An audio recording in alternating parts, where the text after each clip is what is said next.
Hello, Oxswift. It's Mr Vallat. I'll be reading today from chapters 27 to 29. Let's get started. Chapter 27. Stanley dug his shovel into the ground. His hole was about 3.5 feet deep in the centre. He grunted as he pried up some dirt, then flung it off to the side. The sun was almost directly overhead. He glanced at his canteen lying beside his hole. He knew it was half full, but he didn't take a drink just yet. He had to drink sparingly, because he didn't know who would be driving the water truck the next time it came. 3 days had passed since the warden had scratched Mr Sir. Every time Mr Sir delivered water, he poured Stanley's straight onto the ground. Fortunately, Mr Pedansky delivered the water more often than Mr Sir. Mr Pedansky was obviously aware of what Mr Sir was doing, because he always gave Stanley a little extra. He'd fill Stanley's canteen, then let Stanley take a long drink, then top it off for him. It helped too that Zero was digging some of Stanley's holes for him. Although, as Stanley had expected, the other boys didn't like to see Stanley sitting around while they were working. They'd say things like, "Who died and made you king?" Or, "It must be nice to have your own personal slave." When he tried pointing out that he was the one who took the blame for the sunflower seeds, the other boys said it was his fault because he was the one who spilled them. "I risked my life for those seeds," Magnet had said, "and all I got was one lousy handful." Stanley had also tried to explain that he needed to save his energy so he could teach Zero how to read. But the other boys mocked him. "Same old story, ain't it, Armpit?" X-Ray had said. "The white boys sit around while the black boys does all the work. Ain't that right, caveman?" "No, that's not right," Stanley said. "No, it ain't," X-Ray said. "It ain't right at all." Stanley dug out another shovelful of dirt. He knew X-Ray wouldn't have been talking like that if he was the one teaching Zero to read. Then X-Ray would be talking about how important he was that he got rest, right? So he could be a better teacher, right? And that was true. He did need to save his strength so he could be a better teacher.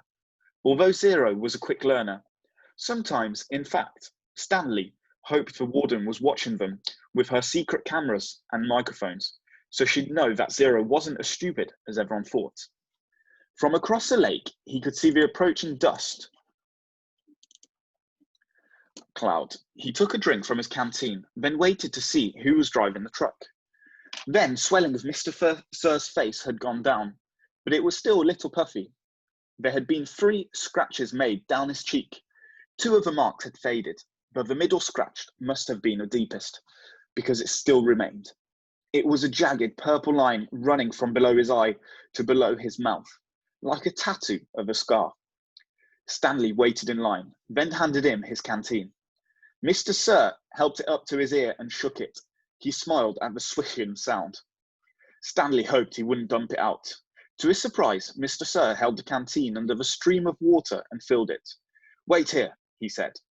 Still holding Stanley's canteen, Mr. Sir walked past him, then went around the side of the truck and into the cab where he couldn't be seen.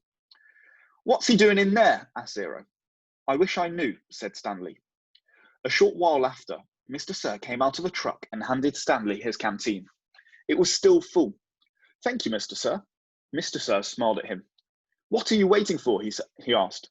"Drink up." He popped some sunflower seeds into his mouth, chewed, and spit out the shells. Stanley was afraid to drink it. He hated to think that what kind of vile substance Mr. Sir might have put in it. He brought the canteen back to his hole for a long time. He left it beside his hole as he continued to dig. Then, when he was so thirsty that he could hardly stand it anymore, he unscrewed the tap, turned the canteen over, and poured it all onto the dirt. He was afraid that if he'd waited another second, he might have taken a drink. After Stanley taught Zero the final 6 letters of the alphabet, he taught him to write his name. Capital Z-E-R-O. Zero wrote the letters as Stanley said them. "Zero," he said, looking at his piece of paper. His smile was too big for his face. Stanley watched him write it over and over again. 0, 0, 0, 0, 0, 0. In a way, it made sense. It made him sad. He couldn't help but think of 100 times 0 was still nothing. "You know, That's not my real name, Zero said as they headed to the rec room for dinner. Well, yeah, Stanley said. I guess I knew that. He had never been really sure. Everyone's always called me Zero, even before I came here. Oh, okay. My real name is Hector. Hector, Stanley repeated. Hector Zeroni. Chapter 28. After 28 years, Kate Barlow returned to Green Lake. It was a place where nobody would ever find her a ghost town. On a ghost lake, the peach trees had all died, but there was a couple of small oak trees still growing by an old abandoned cabin. The cabin used to be on the eastern shore of a lake. Now, the edge of the lake was over 5 miles away, and it was a little more than a small pond full of dirty water. She lived in the cabin. Sometimes she could hear Sam's voices echoing across the emptiness. Onions! Sweet, fresh onions! She knew she was crazy. She knew she'd been crazy for the last 20 years. Oh, Sam, she would say, speaking into the vast emptiness. I know it is hot, but I feel so very cold. My hands are cold, my feet are cold, my face is cold, my heart is cold. And sometimes she would hear him say, I can fix that. And she'd feel this warm arm across her shoulders. She'd been living in the cabin about 3 months when she was awakened one morning by someone kicking open the cabin door. She opened her eyes to see the blurry end of a rifle, 2 inches from her nose. She could smell Trout Walker's dirty feet. You've got exactly 10 seconds to tell me where you've hidden your loot, said Trout, or else I'll blow your head off. She yawned. A red-headed woman was there with Trout. Kate could see her rummaging through the cabin, dumping drawers and knocking things from the shelves of cabinets. The woman came to her. Where is it? She demanded. Linda Miller asked her. Is that you? Linda Miller has been in the 4th grade when Kate Barlow was still a teacher. She had been a cute, freckled-faced girl with beautiful red hair. Now her face was blotchy, and her hair was dirty and scraggly. It's Linda Walker now, said Trout. Oh, Linda, I am so sorry, said Kate. Trout jabbed her throat with a rifle. Where's the loot? There is no loot, said Kate. Don't give me that, shouted Trout. You've robbed every bank from here to Houston. You better tell him, said Linda. We're desperate. You married him for the money, didn't you? Asked Kate. Linda nodded. But it's all gone. It dried up with a lake. The peach trees, the livestock. I kept thinking, it has to rain soon. The drought can't last forever. But it just kept getting hotter and hotter and hotter. Her eyes fixed on the shovel, which was leaning up against the fireplace. She's buried it, she declared. I don't know what you're talking about, said Kate. There was a loud blast as Trout fired his rifle above her head. The window behind her shattered. Where's it buried? He demanded. Go ahead and kill me, Trout, said Kate. But I sure hope you like to dig, because you're going to be digging for a long time. It's a big, vast wasteland out there. You and your children and their children can dig for the next 100 years and you'll never find it. Linda grabbed Kate's hair and jerked her head back. Oh, we're not going to kill you, she said. But by the time we're finished with you, you're going to wish you were dead. I've been wishing I was dead for the last 20 years, said Kate. They dragged her out of bed and pushed her outside. She wore blue silk pajamas. Her turquoise studded black boots remained beside her bed. They loosely tied her legs together so she could walk, but she couldn't run.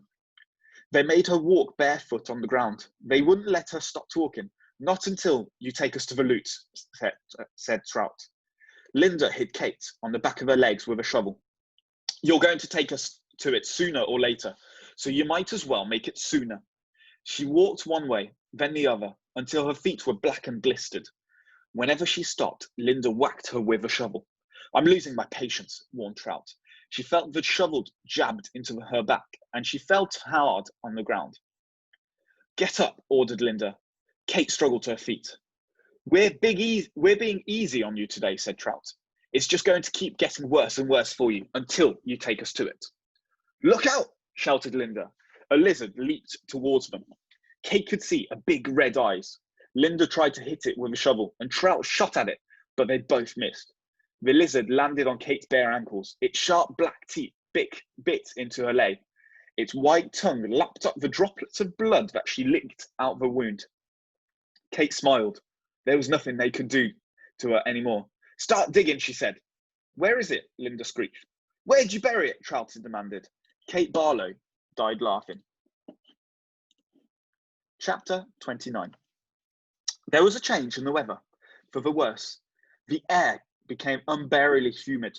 Stanley was drenched in sweat. Beads of moisture ran down the handle of his shovel. It was almost as if the temperature had gotten so hot that the air itself was sweating. A loud boom of thunder echoed across the empty lake. A storm was way off to the west, beyond the mountains. Stanley could count more than 30 seconds between the flash of lightning and the clap of thunder. That was how far away the storm was. Sound travels at a great distance across a barren wasteland. Usually, Stanley could see the mountains at this time of the day. The only time they were visible was just the sun up before the air became hazy.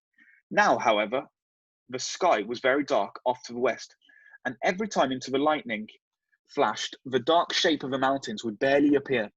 "Come on, rain," shouted Armpit. "Blow this way." "Maybe it will rain so hard it will fill up the whole lake," said Squid. "We can go swimming." 40 days and 40 nights, said X-Ray. "Guess we'd better start building us an ark. Get 2 of each animal, right?" "Right," said Zigzag. 2 rattlesnakes, 2 scorpions, 2 yellow spotted lizards. The humidity of maybe the electricity in the air had made Zigzag's head even more wild looking. His frizzy blonde hair struck almost straight out. The horizon lit up with a huge web of lightning. In that split second, Stanley thought he saw an unusual rock formation on top of one of the mountain peaks.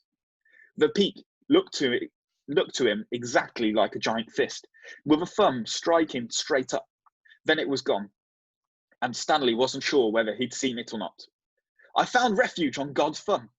That was his great-grandfather's had supposedly said after Kate Barlow had robbed him and left him stranded in the desert. No one ever knew what he meant by that. He was delirious when he said it. "But how could he have lived for 3 weeks without food or water?" Stanley had asked his father. "I don't know. I wasn't there," replied his father. "I wasn't born yet. My father wasn't born yet. My grandmother, your great-grandmother, was a nurse in the hospital where they treated him. He'd always talked about how she dabbed his forehead with a cool wet cloth. He said that's why he fell in love with her. He thought she was an angel. A real angel." His father didn't know. "What about after he got better? Did he ever say what he meant by God's thumb or how he survived?" "No, he just blamed his no good pig-stealing father." The storm moved off farther west along with any hope of rain, but the image of the fist and thumb remained in Stanley's head. Although instead of lightning flashing behind his thumb, in Stanley's mind, the lightning was coming out of the thumb, as if it was a thumb of God. I hope you've enjoyed my reading. Those have been chapters 27, 28, and 29. Thank you, Arc Swift, and see you soon.